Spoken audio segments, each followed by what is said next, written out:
Bonjour et bienvenue dans Percer rêver, le podcast où des artistes, sportifs et autres passionnés se confient sans filtre sur leur parcours et leurs rêves. Je vous souhaite une belle écoute. Donc salut Willy, bienvenue dans le podcast. On va peut-être expliquer du coup, il y a un petit problème de micro, donc on n'a qu'un seul micro pour deux, donc c'est pour ça qu'il n'y aura pas trop de réactions. Donc je vais te laisser te présenter des activités professionnelles, artistiques, et ensuite on reviendra sur ton parcours. Bonjour à tous et à toutes. Du coup, je m'appelle Willy Or, je suis auteur-réalisateur, donc scénariste, et voilà. En gros, j'ai aussi une activité de scénariste pour le journaliste pour le magazine SoFilm. Alors, est-ce que tu peux un peu nous expliquer comment c'est venu tout ça ? Est-ce que dans ton enfance, tu savais que tu voulais faire ça ? Est-ce que tu avais un exemple de quelqu'un qui faisait ça et qui t'inspirait ? Comment ça s'est passé tout ça ? Alors, il y a eu deux choses. Déjà, il y a eu ma mère qui était très cinéphile et qui m'a mis devant des films très très tôt. Moi, j'ai grandi à la campagne. Je suis né dans la ville d'Auxerre en Bourgogne, mais je vivais vraiment dans un tout petit village un peu isolé. Donc la télévision, c'était aussi une manière de beaucoup m'occuper en parallèle de mes sorties à la campagne, etc. Et en fait, j'ai d'abord été fasciné par les monstres. C'est ça qui me plaisait beaucoup, que ce soit ça allait des méchants des Power Rangers, à la bête dans La Belle et la Bête de Cocteau, à plein de trucs. Et en fait, je sais pas trop comment, mais j'ai vite compris que c'était faux. Je croyais pas trop à ce qui se passait, donc j'avais pas tellement peur. Ce qui fait qu'il y a pas mal de films que j'ai vus assez tôt, comme, je sais pas, Alien, La Mouche, The Thing de Carpenter, enfin beaucoup de films de monstres qui me plaisaient. Et en fait, c'est quand on m'a expliqué, au début, je disais que je voulais être, quand on écrivait les feuilles à l'école, quoi, où on disait qu'est-ce que tu veux faire et tout. Moi, je disais que je voulais être inventeur de monstres, du coup, parce que au tout début, je pensais quand même que ça existait, on pouvait faire ça et tout. Et après, on m'a expliqué qu'on pouvait carrément fabriquer tout le film, et pas seulement juste les créatures, les trucs. Et je me suis dit, ah, mais c'est génial, voilà, moi je veux faire ça. Et en fait, du coup, c'est un désir qui est né très très tôt. Après, c'était un désir pas très tangible et réaliste, c'était un peu un rêve comme ça, idéal. Je me rendais pas du tout compte ni de la difficulté, ni de ce que ça impliquait au jour le jour. Et c'est après, en vieillissant, en passant par l'adolescence, en faisant des petits films amateurs avec mes potes, et après mes études, où j'ai fait un premier film, un court-métrage étudiant, enfin voilà, où ce désir a grandi avec moi, en fait, et est devenu de plus en plus concret et adulte, quoi. Donc oui, au final, tu n'as jamais vraiment eu d'autres ambitions professionnelles que celui de faire du cinéma. Non, ce qui est un mélange entre inconscience et naïveté, je dirais, je savais pas, je me rendais vraiment pas compte, et c'était le seul truc qui me paraissait, enfin, j'ai eu la chance, en fait, d'avoir des parents qui me disaient que c'était possible et que voilà, j'avais pas forcément à chercher de plan B. Alors après, cette chance peut par moments se transformer un peu aussi en malchance quand tu as des difficultés et que tu te retrouves dans une situation où t'as pas tellement de job alimentaire ou des choses comme ça, et il faut trouver des solutions, quoi. Mais en tout cas, ouais, j'ai eu la chance d'avoir ce désir très tôt qui m'a emballé, et de le garder, quoi, et de le nourrir. Et du coup, là, donc, dès ton enfance, est-ce que tu prenais des caméras et t'écrivais, tu faisais des films, ou est-ce que tu as attendu de faire des études pour faire quelque chose de plus professionnel ? Alors, le tout premier truc que j'ai fait, que je me souviens d'avoir filmé, c'était en fait, j'avais un PC avec, comment ça s'appelait, un logiciel de montage dont j'ai oublié le nom, aussi Windows Movie Maker, c'est ça, je crois. Et en fait, on se filmait avec mes potes en train de danser sur de la musique de Green Day. Et j'ai fait des premiers montages de ça. Donc ça, c'est vraiment le premier truc où j'ai eu un rapport à l'image, où je fabriquais Et après, ça a évolué, disons, on s'est mis à avoir, je crois que j'ai récupéré soit un pote avait un caméscope au début, et puis après, moi, j'en ai récupéré un de mon grand frère qui avait un magnétophone à cassette, quoi. Enfin, un caméscope à cassette. Et donc, on se filmait, en fait, en gros, on filmait nos jeux. Et en fait, moi, ça a plus commencé avant même d'avoir une caméra. J'aimais bien, quand on jouait avec mes potes, écrire les histoires. C'est-à-dire qu'on était en train de faire, je sais pas quelle activité Souvent, on jouait au Seigneur des Anneaux parce qu'on était à fond dans le film, ou à Star Wars, ou des trucs comme ça. Et en fait, c'était moi un peu comme un maître du jeu dans un jeu de rôle, où je disais, voilà, maintenant il nous arrive ça, on rencontre tel truc, et je laissais mes potes réagir, et Et j'improvisais en fonction de leur réaction, donc c'était un peu des histoires comme ça qui se fabriquaient en jouant. Et après, on s'est mis à filmer ça. Sauf qu'on faisait des bouts à bout, quoi. On n'avait pas trop de notion du montage et tout, donc vraiment, on filmait un truc, on coupait, puis après, on filmait la suite, on coupait, et entre chaque prise, j'inventais ce qui se passait, quoi. Donc c'était très, très embryonnaire et très enfantin. Et après, en grandissant, c'est plus au moment du lycée, je crois, vers mes 14-15 ans, où j'ai vraiment eu ma première caméra à moi en cadeau d'anniversaire. C'était un truc genre une petite Canon vraiment en premier prix, quoi, mais où je me suis dit maintenant je vais faire un truc un peu plus sérieux, aussi parce que j'avais compris, quoi, qu'il fallait, voilà, écrire des scénarios. J'écrivais mes trucs en avance. Je coachais un peu mes potes et copains, copines qui voulaient bien jouer dans mes films. Avec plus ou moins de réussite, hein. C'était parfois un peu compliqué pour tout le monde, y compris moi, de savoir ce que je voulais, c'était très bafouillant, quoi. Mais par contre, j'en ai fait plein, quoi. Je pense que j'en ai perdu la plupart, mais à mon avis, entre mes 15 et mes 19 ans, j'ai dû en faire une vingtaine, un truc comme ça. Mais parfois, c'était des trucs, je me disais, allez, aujourd'hui, j'aime bien ce morceau, je vais faire un clip.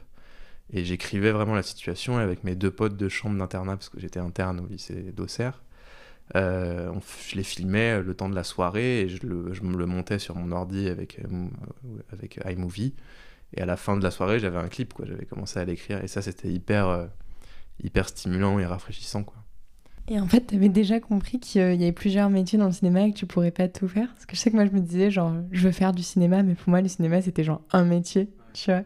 Comment t'as compris qu'il y en avait plusieurs et comment t'as choisi lesquels t'intéressaient à toi?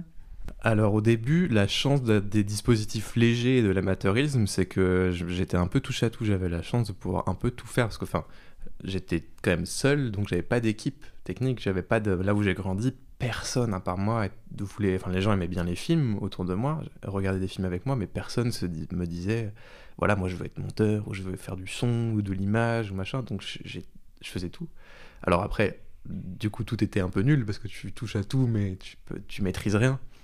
Mais je savais que j'avais cette idée que le réalisateur, c'est la personne qui, justement, est un peu touche à tout, mais pas suffisamment calé dans un domaine pour en faire vraiment son métier. Et du coup, c'est un peu l'arnaque de ce métier, c'est que tu t'associes avec des personnes très douées et passionnées dans un domaine spécifique de la fabrication d'un film, et tu navigues entre toutes ces zones-là.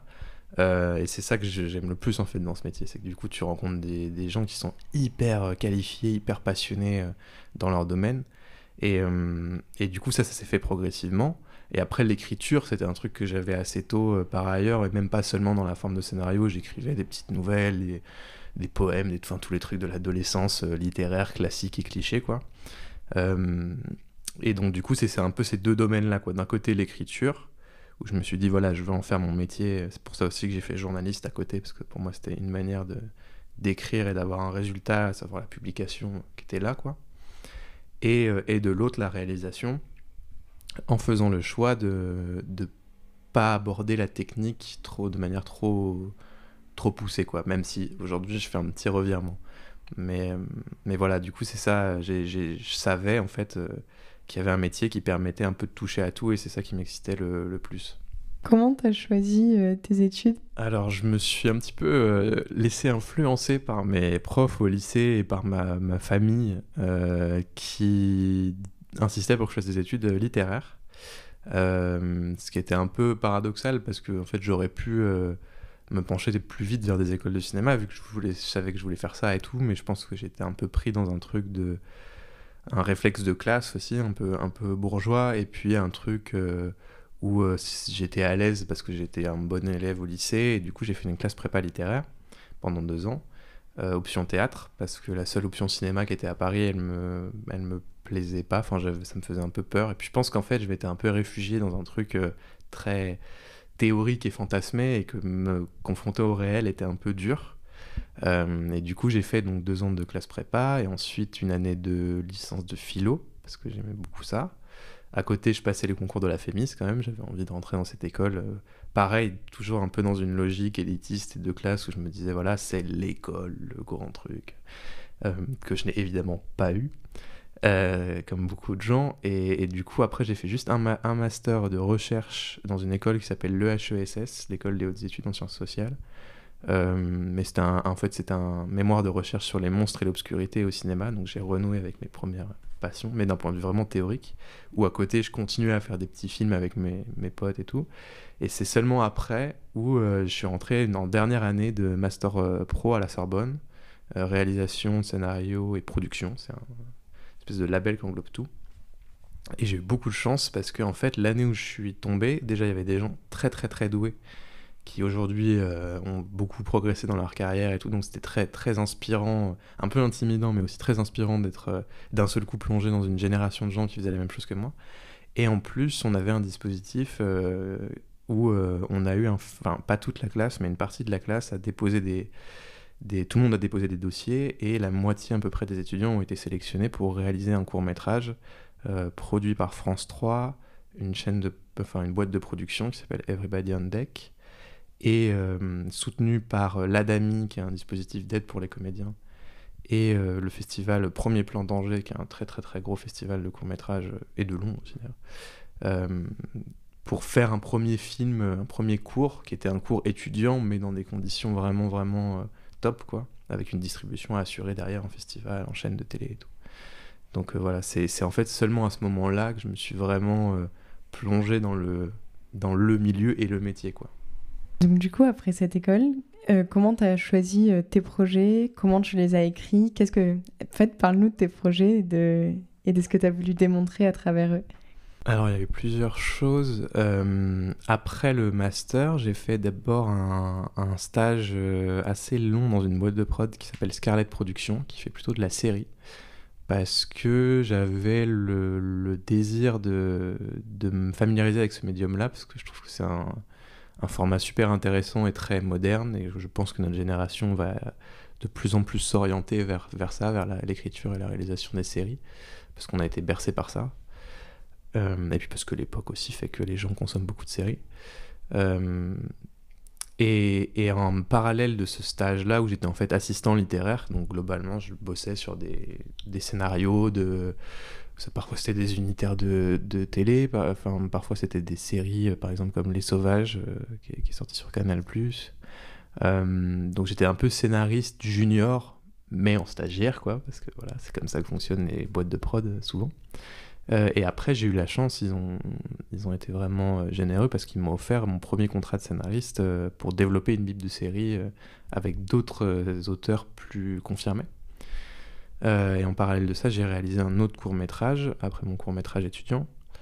Je sais pas si tu veux rebondir sur ça ou si je détaille tout. Tu peux détailler tout. Ok, je détaille tout. Alors, en fait, ce qui s'est passé, c'est qu'en parallèle de cette vie professionnelle, mon père est tombé malade. Il a eu un cancer C'était quand? C'était en 2013, donc il y a 10 ans. Et il est décédé en 2019. Et en fait, c'était à peu près la période où, justement, je sortais là de cette boîte de prod. Et j'avais envie de faire un projet.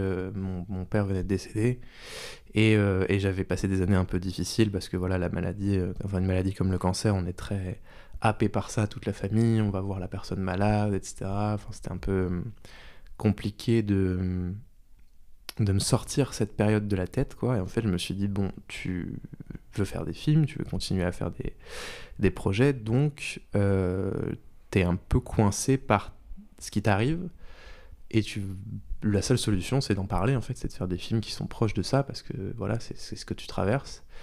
Et donc du coup, j'ai fait un premier court-métrage un peu sur le deuil qui s'appelle Caresse, qui est actuellement disponible sur la chaîne YouTube d'Univers Ciné, si ça vous intéresse, qui vient de sortir. Mais donc ça, je l'ai fait en 2019. Et donc qui raconte en gros l'histoire d'un jeune garçon qui vient de perdre son père et dont le meilleur ami vit sa première histoire d'amour. Et du coup, on croise ces deux parcours de garçon à la campagne, dans une zone rurale, et sur comment l'un et l'autre, ils arrivent à nouer un dialogue autour de ces deux choses qui sont complètement opposées, quoi. Premier deuil et premier amour. Et ce film-là, donc, je l'ai tourné en Bourgogne. Et ça m'a permis ensuite, en fait, d'avoir un ancrage un peu là-bas, un pied là-bas. C'est-à-dire que c'est là où je suis né, où j'ai grandi, etc. Mais je connaissais pas trop le milieu du cinéma dans la région.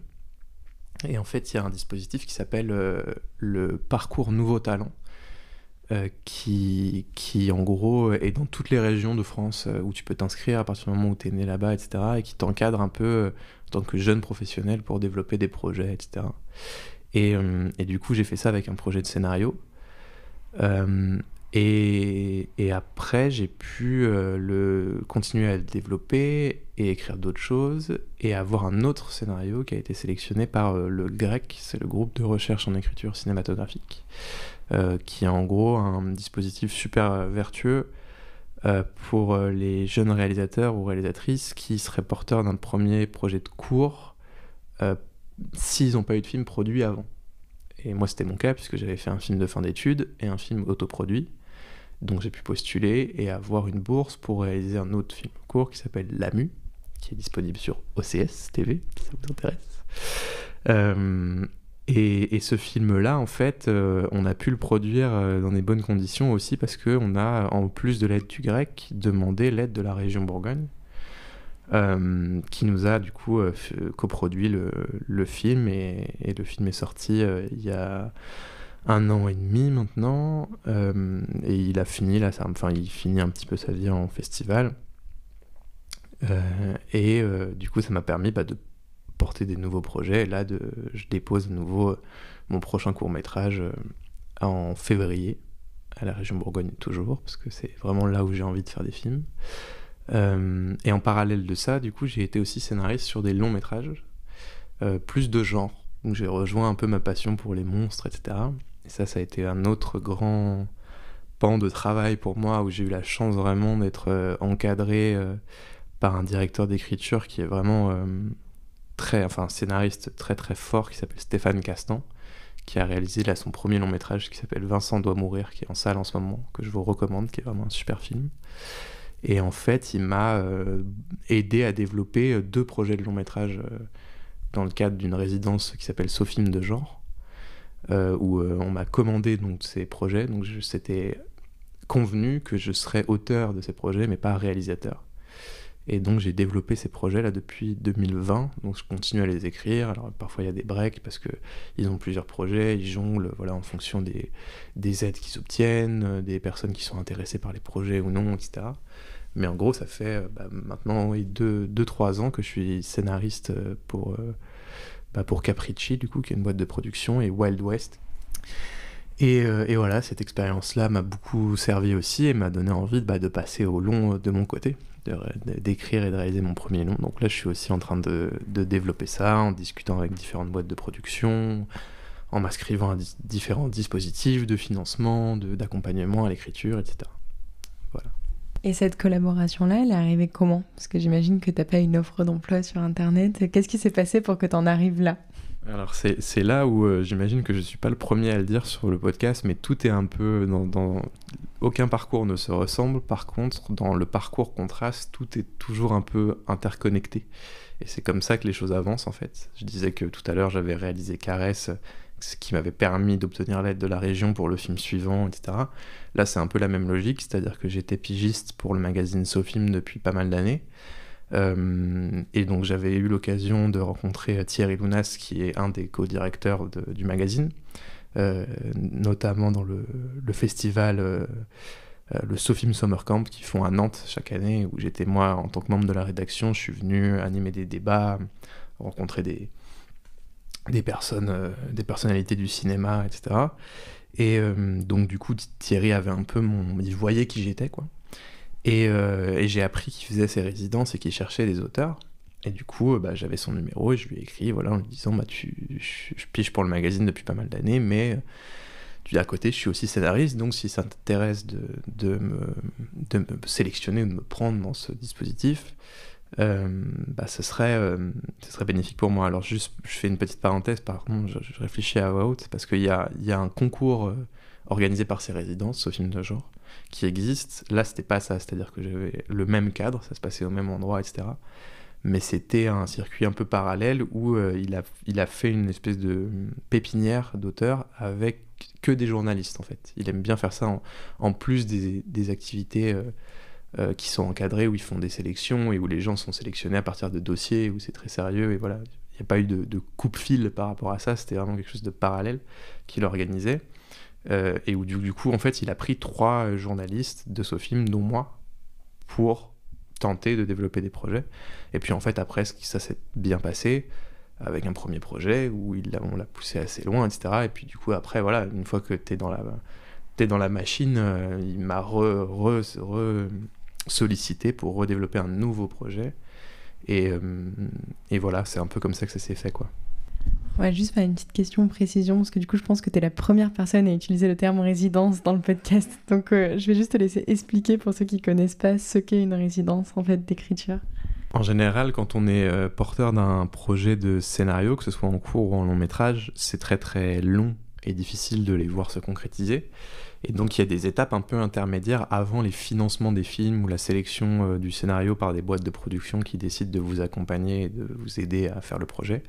Et ces étapes intermédiaires, c'est des résidences d'écriture où en fait, on envoie un dossier. Alors ça peut être avec un synopsis de projet, c'est-à-dire 5 pages, ou des scénarios dialogués pour des courts-métrages. Et où les gens vous sélectionnent pour vous soutenir et vous offrir un moment où on est dans un lieu nourri, logé, encadré par des personnes qui vous aident à développer les projets. Et après, il y a le spectre des résidences est aussi large et diversifié que le spectre des festivals, par exemple, où on a des tout petits festivals et des immenses. C'est pareil, il y a des petites résidences et des très grosses. Par exemple, une des plus réputées, c'est celle du Moulin d'Andé, qui est très très très sélective, très dure d'accès. Et après, d'un point de vue beaucoup plus local, il y en a dans toutes les régions de France. Dès qu'il y a des initiatives un peu culturelles et tout, il y a des lieux qui mettent à disposition parfois des endroits pour écrire ou des partenariats avec des auteurs plus confirmés qui viennent aider des auteurs sur leurs projets, etc. Donc voilà, c'est un dispositif très vertueux de l'économie du cinéma français et je recommande à tout jeune aspirant, scénariste, ou même pas forcément aspirant, parce qu'il y a des trucs qui sont très très durs d'accès, quoi. Mais c'est clairement, ça fait partie de l'économie et de la gestion d'un projet en développement de participer à des résidences, quoi, parce que c'est même des labels, ensuite ça réconforte, ça rassure les personnes qui pourraient mettre de l'argent sur les projets, de se dire ah ok, ils sont passés en plus par tel ou tel truc, parce que voilà, c'est comme des labels, quoi, quelque part. Tu nous as pitché donc ton court-métrage Caresse, mais tu nous as rapidement parlé de la mue sans nous raconter l'histoire. Je pense que tu peux peut-être le développer, parce que déjà je trouve que c'est une continuité donc, de ce premier court-métrage, et en plus on retrouve ta passion pour les monstres dedans. Je vais te laisser raconter l'histoire de ce court-métrage-là. Oui, donc la mue, c'est encore une fois quelque chose d'assez proche de ma vie personnelle, parce que j'étais toujours un peu dans les affres du deuil de mon père. Donc c'est l'histoire de deux frères qui doivent gérer l'invasion de punaises de lit dans la maison de leur père décédé. Et en fait, j'ai croisé ces deux choses-là, c'est-à-dire le deuil et les punaises de lit, parce que au moment en fait, où je préparais Caresse, j'ai eu des punaises de lit chez moi. Et je me suis dit, bon, c'est clairement pas mon année, quoi, parce qu'en gros, mon père était mort en janvier, et en juin, j'avais des punaises de lit partout chez moi, et je me disais, bon, clairement, 2019, on est mal parti. Et en fait, paradoxalement, de gérer cette invasion dans mon appartement, ça m'a poussé à me remettre en action un peu, à faire quelque chose de tourné vers le vivant, quoi, même si c'est pas un vivant très agréable. Et ça m'a aidé quelque part. Enfin, en tout cas, j'en ai fait un peu comme un truc. J'ai transformé ce truc négatif en truc positif en me disant voilà, ça m'oblige à me bouger, à me remettre un peu dans le bain, quoi. Et du coup, ce film raconte ça, c'est-à-dire un protagoniste qui commence le film complètement renfermé sur lui-même, dans une maison qui prend la poussière, qui sait pas quoi faire, etc. Et qui, en fait, en se rendant compte qu'il a cette invasion de punaises, va se bouger et va se remettre à vivre avec l'aide de son grand frère qui vient l'aider à gérer cette invasion de punaises, quoi. On sait que les métiers artistiques, c'est des métiers qui sont très fascinants en fait de l'extérieur, mais où souvent on raconte les réussites, mais on raconte pas les moments où on a énormément douté, où ça a été plus dur.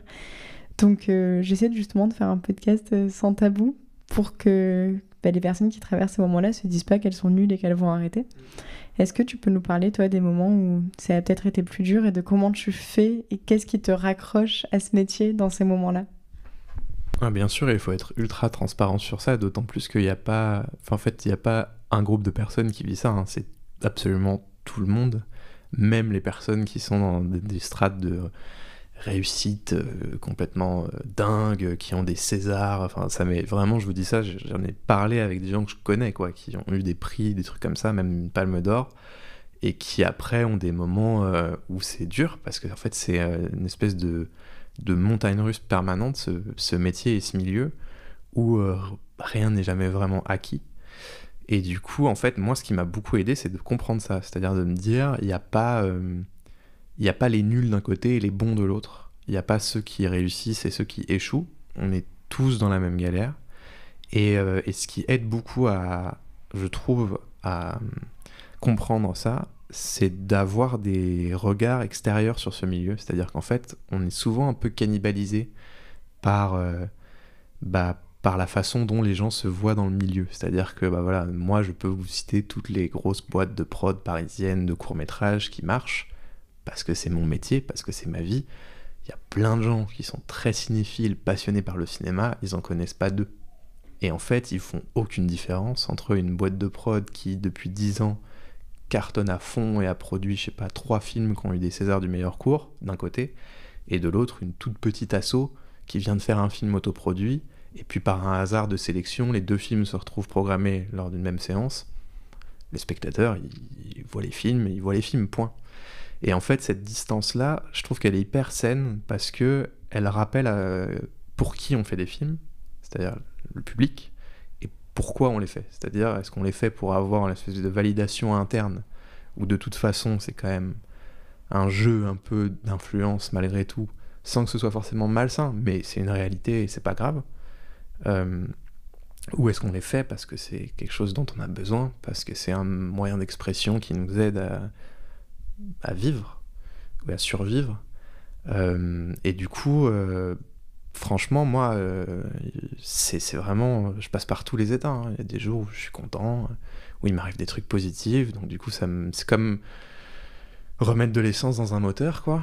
Et puis il y a d'autres jours où je me prends 3-4 refus en une semaine de trucs sur lesquels je bosse depuis parfois 5-6 mois, qui ont passé des tours, parce qu'il y a aussi ça, c'est comme des concours, quoi. Il y a des trucs de sélection où souvent on passe le premier, le deuxième, puis on arrive à l'oral, et bam, là on se fait baser, c'est dur, quoi.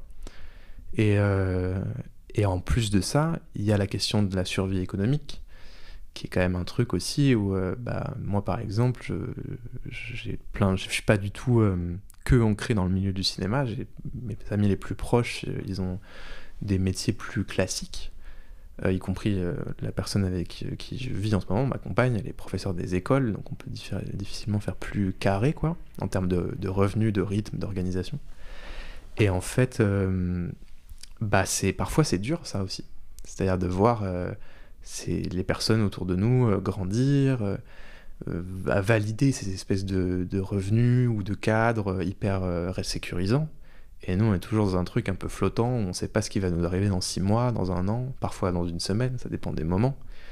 Et donc, il faut apprendre à supporter ça. Alors, malheureusement, ça dépend tellement après des profils, des carrières. Il y a des gens qui traversent jamais ça, hein, je vous dis ça. Et en fait, parfois, ça va très très vite au début. Donc, il y a des gens qui ont mon âge qui vont vous dire « Ouais, bon, moi, j'ai pas trop galéré, ça va, je suis content, j'ai eu de la chance. » Et puis, à 40 ans, 45 ans, ils auront un truc qu'ils vont se prendre, où pendant 5 ans, ils vont pas travailler. Enfin, c'est vraiment très très aléatoire, quoi. Donc, je pense c'est aussi ça, quoi. C'est aussi se dire, c'est pas parce que là, maintenant, je traverse une période difficile que j'aurai pas des périodes plus simples, et ça sert à rien de me comparer aux gens qui ont des périodes simples, parce que rien ne dit qu'ils les auront toute leur vie de toute façon. Donc je pense qu'on doit tous et toutes apprendre à gérer ces moments-là, savoir que c'est normal, et apprendre à, je sais pas, avoir une distance, je pense, à trouver son bonheur ailleurs que dans l'espèce de fantasme de réussite qu'on peut avoir dans ce milieu, quoi, parce que c'est vraiment un truc construit sur du vide, quoi. C'est beaucoup de paillettes. C'est un peu, en fait, une manière simple pour des gens qui seraient pas dans ce milieu de le comprendre, ce serait de comparer au réseau. C'est-à-dire ce qu'on voit des gens sur les réseaux. Aujourd'hui, on sait très bien que c'est pas la vraie vie des gens. Et bah, le milieu du cinéma, c'est un peu ça. Souvent, quand on voit des gens en soirée, ou à des projections, ou à des festivals, l'image qu'ils renvoient d'eux-mêmes ou d'elles-mêmes, bah, c'est pas forcément la réalité, quoi. Et c'est pas grave, c'est normal, ça fait partie des mondanités, ça fait partie de... Mais je pense qu'il faut avoir un recul un peu sur ça, et s'en rendre compte pour pas se laisser bouffer, et pas non plus se travestir soi trop, quoi. Être trop dans un truc de justement de... Je vais faire comme si tout était trop cool, enfin, un peu à l'américaine, quoi, qui est une culture différente de la nôtre, où ils sont très un peu positifs tout le temps, cool, tout. Je pense qu'on peut être naturel et juste se dire que c'est normal, quoi. Et je trouve que déjà c'est très important ce que tu dis, et je pense qu'en plus quand justement on n'en fait pas un tabou et quelque chose d'un peu show-off, on rencontre d'autres personnes de ce milieu qui ont conscience de ça. Et je trouve que quand on commence à rencontrer des gens dans ce milieu, on se rend compte qu'il y a aussi beaucoup de gens qui en fait sont pas d'accord avec ça, sont assez sains, et au final montrer et être sincère sur ses sentiments, ça te permet aussi de travailler avec ces gens-là qui en fait sont dans le même univers que toi et dans la même mentalité que toi. Ouais, je te rends le micro pour réagir là-dessus, je te pose peut-être la question d'après en même temps, au moins tu le gardes. C'est du coup malgré tout ça, enfin toutes ces difficultés, quelle est pour toi la plus grande richesse de ce métier-là? C'est pas une question facile, parce que je pense que pour le coup là ça touche à quelque chose de très personnel, chacun a sa vision des choses, mais moi je pense que, en ce qui me concerne, le fait de fabriquer un monde extérieur au réel, c'est comme une espèce de pouvoir magique, quoi. Il y a un truc complètement... Enfin, moi, c'est très, très ancré à l'enfance, quoi, au jeu. Et je suis très, très intéressé et obsédé par la mise en scène, pas tellement dans un truc de technique ou d'esthétisme, mais plus dans ce truc de... On a le choix, à travers ce qu'on filme et comment on filme, de raconter des choses. Et cette mécanique-là, elle est propre au cinéma. Et elle est absolument... Enfin, je trouve qu'elle est vertigineuse, quoi. En termes de ce que ça peut apporter à quelqu'un de se plonger là-dedans. Après, mais c'est un truc très, très passionné, quoi. C'est vraiment un art... Ce serait comme quelqu'un en cuisine qui te dit, voilà, fabriquer tes propres recettes, tes propres plats, les saveurs. Là, c'est la même chose, quoi. Quelle saveur tu donnes à ton image, au récit que tu veux porter, comment tu l'articules, comment tu montres à partir d'une situation, tu vois, par exemple, je sais pas, X en veut à Y, je te dis ça, mais il y a 100 manières de le filmer, quoi, et de le raconter, et parfois sans jamais dire un mot, parce que c'est un peu une tendance du cinéma français de beaucoup parler, d'être bavard, enfin c'est un cliché qu'on a du cinéma français, mais en vérité c'est pas tellement le cas, et surtout c'est pas... Ça, c'est plus littéraire, quoi. Les gens qui se disent « je t'en veux parce que machin », c'est très explicatif. Mais comment est-ce que justement tu désamorces ce truc-là? Comment tu fais en sorte de montrer que machin en veut à truc sans qu'il lui dise?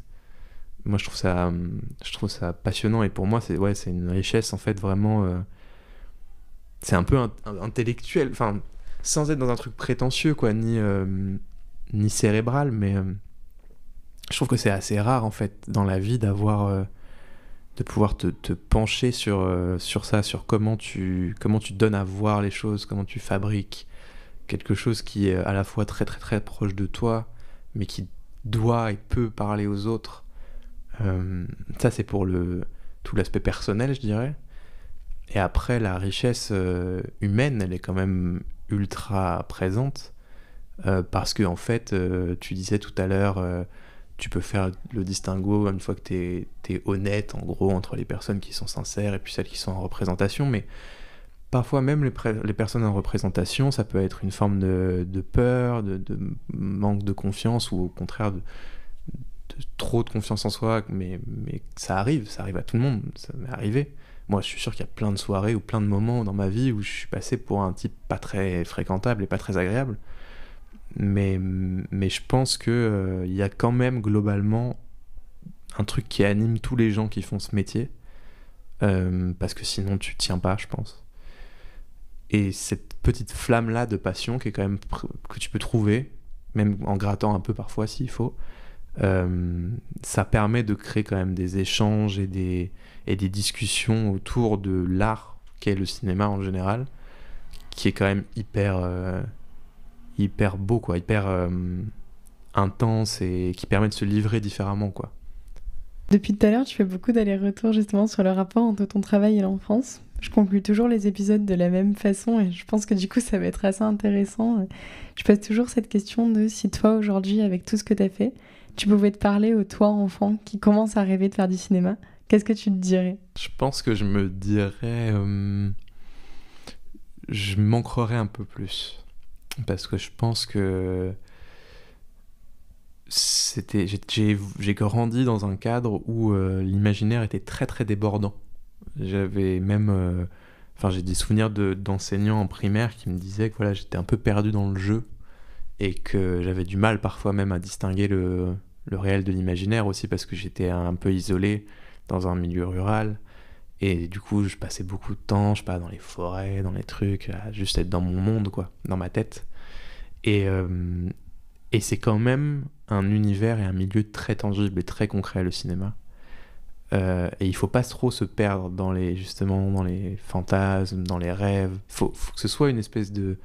C'est bien d'avoir des buts et des objectifs, mais je pense que pour les atteindre, ou en tout cas avoir un rapport sain à ça, il faut être concret et réaliste.